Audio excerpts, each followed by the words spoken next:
Bobby Romello's play again? He just seemed from the tip to be really animated, and what did you make about his performance? Yeah, good things happened when he had the ball, bottom line. I mean, percentages, some of his really good passes out of the post. He went to the offensive glass. He battled in the paint to rebound.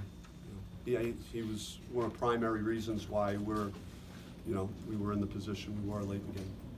Bobby, they played you even in the second half. Just what do you think of the last 20 minutes, just your effort there? I just think we got baited into shooting some poor shots. We did have some open threes that we missed badly. So again, when you look at 8 for 26, guys have to start hitting from three, especially when you have a guy down low that is as productive as Romello's going to be. Those shots are going to be there. They got to connect at a better rate. I thought our defense was poor relative to how we guarded in the first half and most of the season, and we just allowed them to go off the bounce and beat us and put them on the free throw line way too much. So it was a really poor defensive effort in the second half.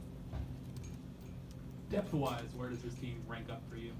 Well, I don't know. It depends. If you have a lot of guys, that's great. But if you have a lot of guys playing well, that's really what's good. So to figure out how to find enough guys that are contributing and playing at a high level, then the depth is wonderful. But if you have too many guys that aren't playing well, then what is it? You're just playing a lot of guys that aren't playing well.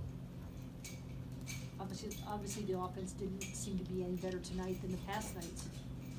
As far as I would say it's all different. It kind of flips around a little bit because the first half, considering they were chopping the game up on us and going late in clock, for us to have 38 and we shot a good percentage, I was happy with our offense, but we were 9 for 16 from the free throw line, and we missed the front end of a 1-and-1 in one of those. So that's a whole nother maybe 6 or 7 points that we would have had, which would have been a really good offensive first half. Second half, we made all our free throws and we shot poor from the field. So we just got to try and figure out how to not be schizophrenic within the game.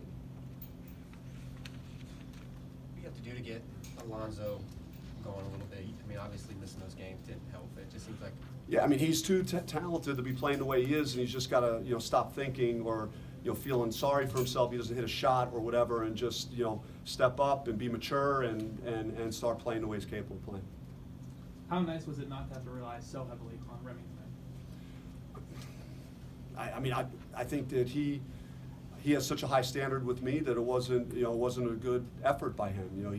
He didn't lead our team the way I needed him to. He wasn't connected to the game the way he should have been. So he has nothing to do with how he shot from the field or how many points he had. It was more of how he led our team. So I think he's got to improve and do better. Are you frustrated by just the fact that it's things that are very controllable from a focus, energy standpoint?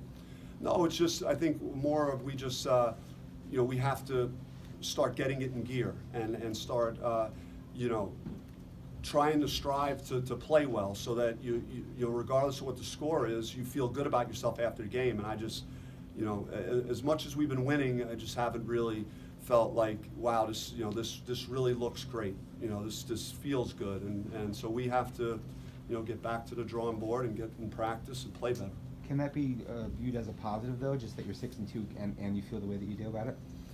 I mean, I think so, because we've played against good teams and we've already won good, beating St. John's and winning on the road. So we've done some nice things. But yeah, as a coach, you do have a big picture, look at the whole year and what you hope for your team. And right now we're just, we're not developing, like I think our staff would hope we would be at this point.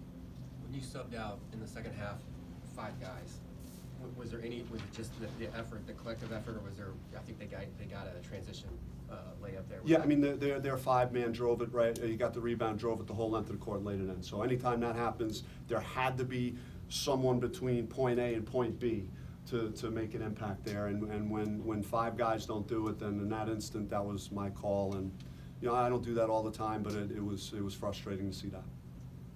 Anything else? Thank you, guys. Appreciate it.